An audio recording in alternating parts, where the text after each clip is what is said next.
the neutral was actually working out really well. You could tell that Carl was trying to do these really good reads, and he was really on point with those. However, when Sonic Fox got those reads, he hit really hard, taking away 40%, 45%. And the reality is, Displacer Raiden, unless you spend a lot of bar on it, he's just not going to do the same damage. So it's, you know, it just comes down to my character hits harder than yours. If I make, you know, maybe less reads. You know, sometimes you don't even need to make as many reads. The thing is, Perfect Legend had that last game. He had the forward 3 on block, which does guarantee a follow-up with your dash cancels, and he just opted to finish the string. Unless he wasn't ready to hit confirm it on block, or he thought it was going to hit, he just thought, on hit, that would do enough damage to kill. On block, at least I'm safe. There's always the chance that even in a situation where you should be ready for something to connect, you just won't always be ready. You might, your brain would have just told you, look, if I throw out this straight kick, or I throw out this string that you can hit confirm, it's not going to hit. There's no way he's going to get hit by that. It hits, and before you even realize it's been hit, that's it. It's done. So Perfect Legend does move down to the lower bracket. Sonic Fox does advance, but moving into your next game, we have Noble Dab versus Critical Reactions Biohazard. Both players have had a really good tournament so far. They did win their sets very, very convincingly. And I've got to say, Biohazard did it with Ferritor versus Liu Kang. I do not think there is a stronger Ferritor player on planet Earth right now. Look, there is no getting around the fact that Biohazard is the Ferritor. Now, that's just that. Results speak for themselves. He's had multiple top 8s. He's been in grand finals. I mean, even we just had an EGP tournament again. Shouts to EGP Compton. Now that was a little tournament that we had before this, and Biohazard went. Some of the other ESL guys went, and Biohazard won that. He actually defeated Madsen in the grand finals. Madsen had defeated him first in the winners finals, and then when we moved into grand finals, not only did he just reset the bracket 3-0, but he then took the set 3-2. So he is no stranger to being under tournament stress. But neither is Dab. Exactly. Dab has had a lot of success. I mean, a lot of consistency, I'd say, more so than anything else with MKX. But even back in MK9, he had, especially towards like the end of MK9's sort of competitive life, he really sort of showed up and had a lot of success with Jax, Cabal I remember as well. I mean, just a lot of characters. Now the question we have to really bring here is, we know Dab's likely to go with Tanya. What really is the Tanya versus Ferritor matchup? I have absolutely no idea. Have we seen it before? We don't really see it all that often. Biohazard must have fought it by now. Look, he has Sonic Fox as a training partner. I am pretty sure he's got a little bit of Tanya experience at this point. Well, you're going to need to. I mean, to be fair, like we've seen the consequences of not having it. You know, the internationals, the EUs that don't have access to these kind of like high-level Tanyas, and they lost very convincingly to it. And I'm sure, you know, a similar story could happen for almost any character. But look, Ferritor has a really strong factor of that as well. If you've never fought Ferritor, or you at least haven't had a long set... If you've not fought Biohazard, you're not fought Ferritor. That's exactly what I'm saying in that. Like, if you're not prepared for Biohazard's Ferritor, there's going to be a lot of on-the-spot adaptations that you're going to have to make. And in even a 3 out of 5 setting, there's so much stuff to this character that you just may not be aware of. You know, before you even realize what's going on, you've lost. But there is that element. But Bio really handles the variation system better than I think any player I've seen in the competitive scene. Because right as you think you've figured out Ruthless, he'll go Lucky. You think you've got Lucky, he'll go Vicious, and vice versa. Like, he knows what variations he likes against certain characters. Obviously, he's going to go for the Boss Toss, the Grandmaster, and things like that. But I think his sort of bread and butter go-to does tend to be Ruthless for the pain and gain damage buff, the armor, the grab, the meter burn grab you can change the direction of. Like, there's a lot going for this variation particularly that he enjoys. Completely, and there you go, immediately starting off. Oh, tries to go for the punish, does get it anyway. I mean, that low drill is very unsafe. And there we go, there's the pain and gain. Now, the pain and gain does give Ferritor a damage buff, and when that happens, you can now cancel it to continue your pressure. The only downside here is that Biohazard, to get those cancels, will have to hurt himself to do it. So it's all about risk versus reward, whether you can afford to take that damage. Wow, and just wonderful use of the overhead boss right now. Oh, very bad read on the low. If you went for the overhead, that would have caught, but that really can be story of Ferritor's life. You go for one of the options, and the other one would have worked. And that's just the way it is. You have to really kind of shake it off. We see so many of those overhead tosses, the NJPs. They just do such a good job of commanding the entire screen. Tanya's used to being a noble character. There's the tech. He knows those gaps in that Tom for pressure. Oh, wonderful. Oh, gets us right on the 50-50 special. Oh no! Kills himself! Stabs himself, takes himself out of round 1. Now the thing is, that punish actually would have killed. And we just talked about risk versus reward. He must have just not realized that that was going to happen. So unfortunate. Oh, that is heartbreaking to see. But one thing I will comment on though is Biohazard thrives on anti-airs, anti-cross-ups.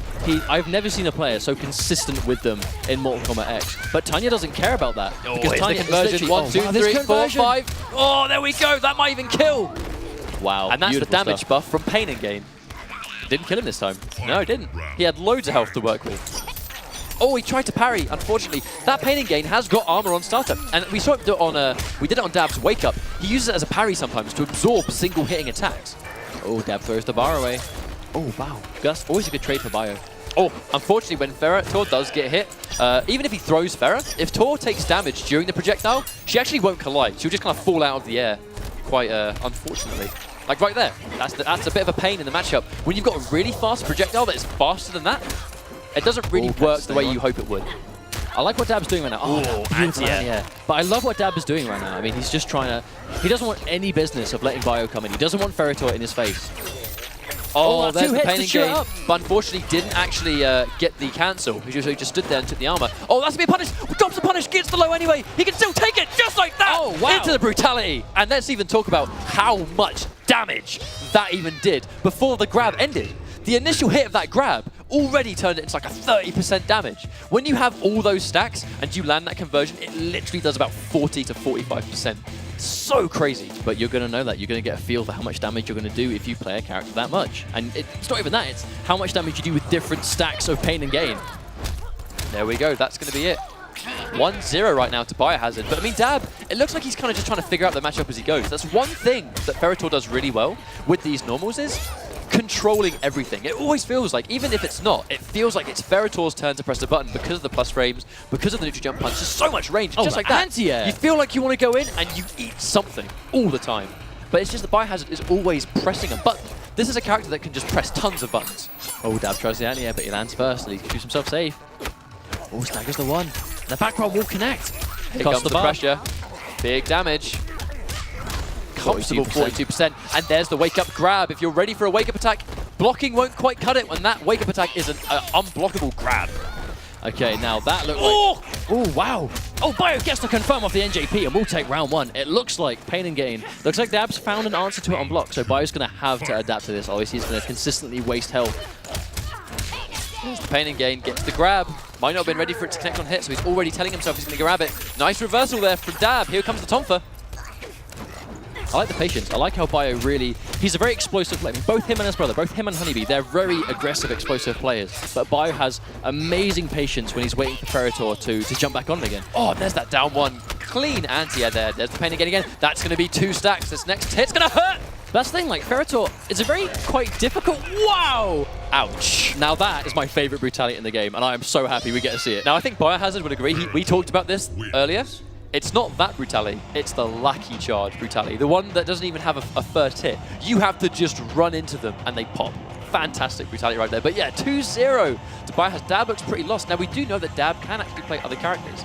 Is he going to opt to go for someone else? He is hovering over... Oh, Jackie. Maybe we'll see some Jackie. Hey, look, full auto actually wouldn't be a bad call in this matchup. You can heavily zone Ferritor. That's one of his weaknesses. And even if he tries to go for boss toss, the bullets on full auto travel so fast, there is no way you're ever going to get hit by the Ferritos when you're playing as full auto. Jax, I don't know, I think maybe Jax would suffer from the same problem. I think he's going to have to really mull this over because the Jackie pick, like you said, like on paper, I can see it having some benefits, but I don't think I've seen him play Jackie at any point. I was about to say, we don't know if Dab's got some of the muscle memory, perhaps. I mean, there's a matter of, even if you can play a character, if you've not been training up a character for a tournament, and then you decide to use them, there's not going to be as much practice there. And when you're in a situation like this, where you're 1 game away from being sent to the loser's bracket, are we going to see really risk Hunter Predator? Hunter we haven't seen for a significant amount of time. I mean, a very, very powerful character. But yes, his armored reversal isn't the best, but for that aggression, those hard to blockables, we are going to see. He's going to lock in that Hunter Predator pick. So the question is, he's going to have more tools in the neutral, I think. That the trap is going to work. He's going to have the disc. He's going to have the down 4. Now, the down 4, which is the spear attack, might collide quite nicely with Ferritor in the neutral, but he's still got to watch out. There's still certain normals here that he might eat quite happily. But I don't see the disc doing anything, though, because as soon as he sees a disc, he's just going to throw Ferra, and that's going to force a block, and then it's going to vanish. There's the Pain and Gain. Gets the grab. Nice tech from Dab. Tries to poke. Doesn't get a good block on the low. Looks a little bit unsure. Eats an NJP. To a jump punch. He tried to punish the low quite lately. I mean, there's a lot of discomfort here from Dab. Doesn't seem particularly sure. Oh, nice catch the reversal there. Put him into the corner. Now here comes Hunter. He's going to go in for the trap. Overhead low. Good block there from Biohazard. Seen that a couple of times. Good block on the low again. Oh, good backdash from Dab. Wants nothing with the Pain and Gain shenanigans, but you can avoid it, but he's going to retain the damage buff. Oh, and NJP nice again. NJP once again. Match point for CR Biohazard versus Noble Dab. And Biohazard sitting on a full stick of butter right there. 3 bars of meter One to work round with. away from moving himself onward in the winner's bracket where he will fight Sonic Fox, but Dab showing signs of life, gets a good hit. How much damage is he going to do? Oh, goes for 17 just to end it early. Oh, wow. Nice explosive of the trap. You can manually detonate that trap as like a zoning tool. No, I love the neutral jump. He's waiting for the grab potentially. Nice. Oh, wow. Good reversal there. Going straight through, getting big damage. And as Hunter Predator, once again, that's going to lead to a knockdown into the overhead low. Manually detonates it, goes in again. Oh, he can't block it. Can't block this one. Has to make it count. That's going to take the next round. Is that enough? Does the 30 damage? No, not quite. Yeah, but that was chip. As soon as he's laid that wake up and saw that Dab hadn't pressed the button, that was guaranteed. If you choose to stay on the ground, you do open yourself up for a meaty pressure. Signs of life from Noble Dab right now. Gets with the Shao Kahn hammer. Nice slow movement. I mean, we normally see that's +2 on block. Tries to press button anyway, challenges it. Nice air to her there. Hard. Here comes the knockdown. He's going to go into the trap, no doubt, at some point. Nice NJP. Can he chase it down? Tries to, doesn't quite get it. Oh, gets the air to air, but I think a bit too far away for someone like Ferritor to chase it down. We'll get thrown back into the corner again, most doubt. It does kind of seem like Hunter is a little bit of a better pick. He kind of has that full screen dominance, and when he gets in, has got those plus frames to work with. There is like a hard to blockable element. Really good buttons that can somewhat compete with this. We're seeing less NJPs, and just like that, neutral jump kick, hard to blockable, goes for the low. I love the delay there because you would have expected an overhead to block first, but Biohazard ready for the mix-up. Oh, Eats a neutral jump punch anyway. I think he's fishing for brutality.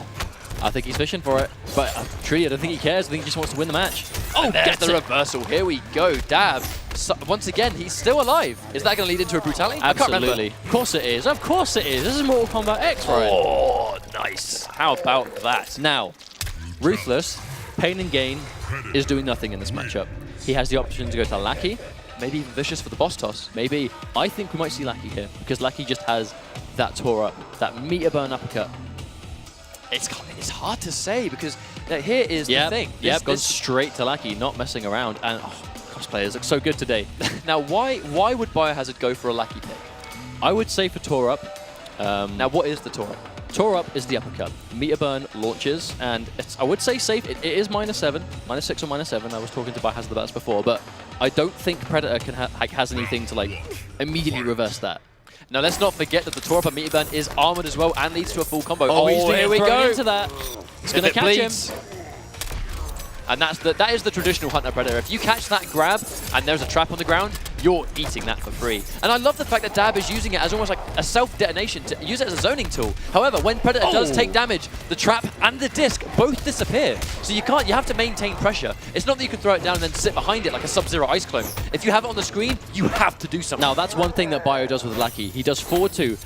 Like, believe it or not, forward 2 actually hits twice. You know, just the leg grab into the fling. And hits twice. You can actually special cancel the very, very, very first impact of that into the charge.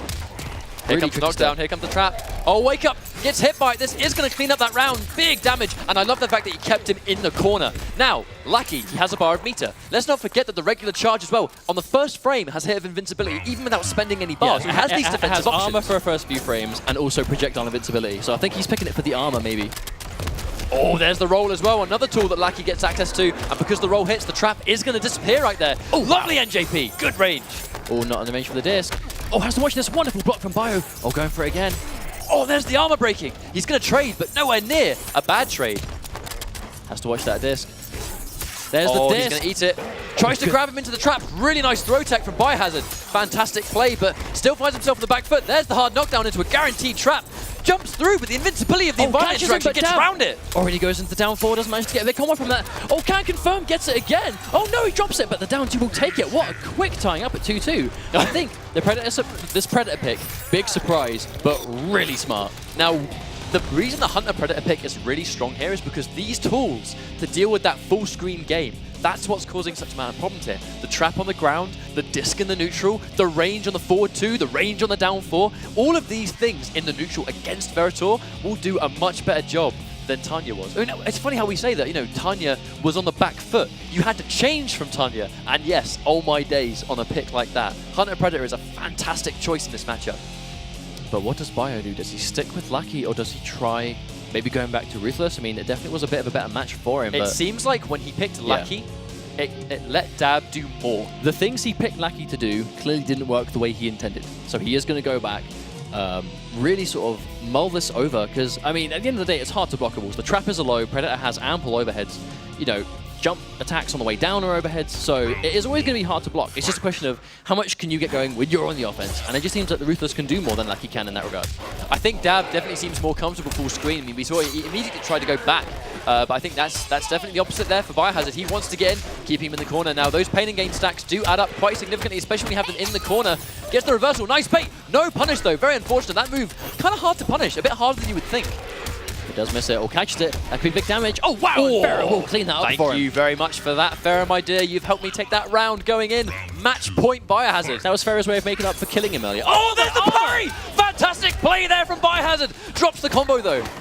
But he has the corner pressure and the meter burn grab. Ferrer's going to stab him right in the head. Going to keep him in that corner. Keep the pressure going. Big damage. There's the combo again. Don't drop it this time. Gets it. 3, 4, 5. Grab. Here we go. Big damage. Next hit's going to take it.